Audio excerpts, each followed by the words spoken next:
Thank you for meeting with me today and celebrating International Women's Day, Thanks for having me. March 8th, and we will be celebrating it all week, the first week of March. And my name is Melissa DeLugdug. I co-chair the Denver Women's Empowerment Network with Sarah Boltz, who is currently at CWE volunteering for continued education for less fortunate families and adults. Nice. Good for her. Yes. That sounds great. Yes. So with that, can you go ahead and give us a little introduction and some background? Yeah, so Steve Stillman, and I'm currently the Vice President for Implementation, Payroll, and Deconversion Services. Been an Empower for the last 16 years, and that entire time I've been in the implementation, deconversion, payroll space. And that's me. Years. Yeah, 16 years. Talk about commitment. Yes, Nice. I love it here. It's a great organization. Nice. So each year, International Women create theme for the celebration. This year, our theme is Each for Equal. An equal world is an enabled world. Individually, we're responsible for our own thoughts and actions. We can actively choose to challenge stereotypes, fight bias, broaden perceptions, improve situations, and celebrate women's achievements. Collectively, each one of us can help create a gender equal world. Will you share how you are enabling the world to be each for equal? Yeah. So I often think about the generation behind me. So I've got a 10-year-old daughter. Her name's Avery. And just this week, she came home and was sharing about a certain situation that happened at recess. She's got about 8 to 10 friends, all girls, that they've come up with this game on the basketball court with a basketball. They're not actually playing the game of basketball, but they've got this creative, unique game that they created. And she was sharing with me that a group of boys came over and demanded that they leave so they can play basketball. And the girls conceded. And so that night, she was telling me what happened and my advice. And so I just shared with her around, like, don't, find your voice and don't let the boys, push you off of the basketball court.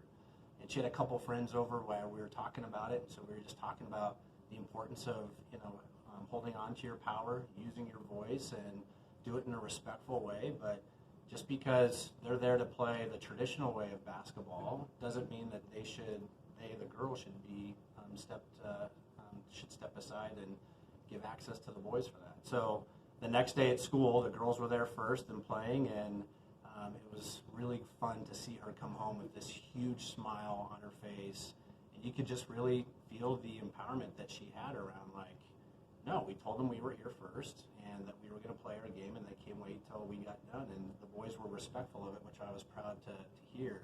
But I was even more proud to see that she can use her voice in those situations and not allow the boys to become primary and for her to become secondary. So that's one way of how I'm trying to influence women's empowerment through my own daughter.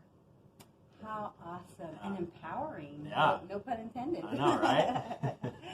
So why is women empowerment important to you as an individual? So I think about my career here at Empower, and not a lot of people know this, but my entire time here, up until recently, all of my direct bosses have been female. So for 14 of the 16 years that I've been here at Empower, all of my bosses have been women, and I've been a beneficiary of that in many, many ways. I'll give you one example. Darlene Soderquist used to be my boss, and one time we were talking about my role as a male leader and how can I help the women that are underneath of me advance their careers, and she was like, it's funny that you mentioned that. I just watched a YouTube video around the unconscious bias of male leaders and how they mentor females versus how they mentor men. And so she shot it to me, and we debriefed it the next time we met in our one-on-one, and it's just little examples like that. I shouldn't say little, it's a big example of how women in leadership have influenced me as a man in leadership, of uncovering those unconscious bias and just being more of a conscious and aware leader, so that there is equality in the workplace. I love it. Yeah. I love it. Will you please share with us one woman who has impacted your life the most, aside from Darlene? Aside from Darlene, yeah. It's hard for me to just say one because I've been impacted by so many different women. I think about my grandmothers. They were very nurturing to me growing up. My mother overcame a lot of traumatic situations in her upbringing and often worked 2 or 3 jobs just to put food on the table for 4 kids. And my mom taught me a lot around what does it mean to have grit and to stay with hard things for the betterment of others. I think about my wife. She's taught me a lot around what does it mean to hold emotional space and to be present with another human in their humanity and to just be with them, not solve it, not fix them. And then I often think about, on a daily basis, all of the women here in Empower that are inspiring, that teach me a lot around how to approach different business situations, how they handle complexity, how they handle difficulty. And on a daily basis, I am often learning from the women around me, and the culture that we have here and the women that work here at Empower, it's pretty profound. And so, I often think about my sisters too. They are both in the workplace. I'm very close with them, and it's great to get a candid viewpoint from their perspective around what does it mean to be a woman in the workplace and the obstacles that they run into and the successes that they have. And so, across the board, I have to say that most of the women that I interact with, if not all, have an impact on me. How fortunate for you. Thank you, yeah. That's very fortunate. And I love to see how consciously aware you are. Thank you. So how will you continue to promote women empowerment and Each for Equal? So 2 things come to mind. One would be advocacy that leads to action. And, obviously my role here at Empower, I have a tremendous amount of responsibility to make sure that whether it's equal pay, whether it's access to different roles and positions for women, that's part of my job, is to make sure that we are advancing equality across the board.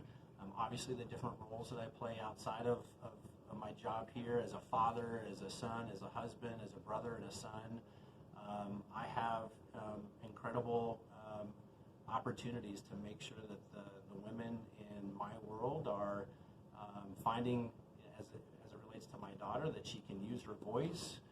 I think that there's a lot of opportunity for men to be active in this work, and so part of my job is to make sure that I'm advocating, but there's action that leads behind it. And then the second piece would just be active listening that leads to awareness. I can't tell you, I share the Darlene situation. That is such an empowering tool for men, where when men can be actively listening towards the women around them and how we can fit around that, how we can help support, how we can learn and adjust.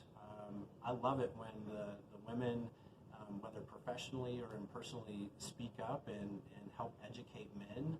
It's powerful.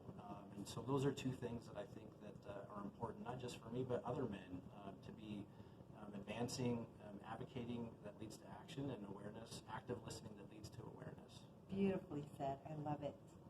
What is one thing you would like our viewers to remember about you? I'd say I'm an ally. I often like to think there's a phrase, and I don't remember who said it, but it's we're in this together on a path forward.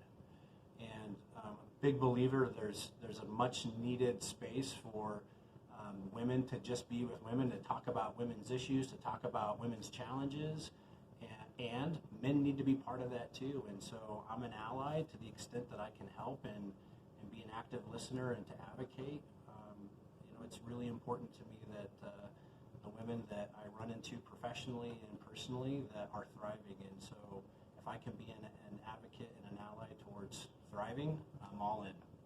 Wow. Well, thank you so much, Steve. We really do appreciate your support, especially taking time out of your busy schedule, because I know how busy everybody can get here. But we really do appreciate you being here and celebrating International Women's Day and everything that you've been doing for the past 16 years. Thank you for the opportunity, and I'm excited for the month of March, and there's going to be a lot of purple being worn around this building, so I'm excited. Yes. Thank you. Thank you.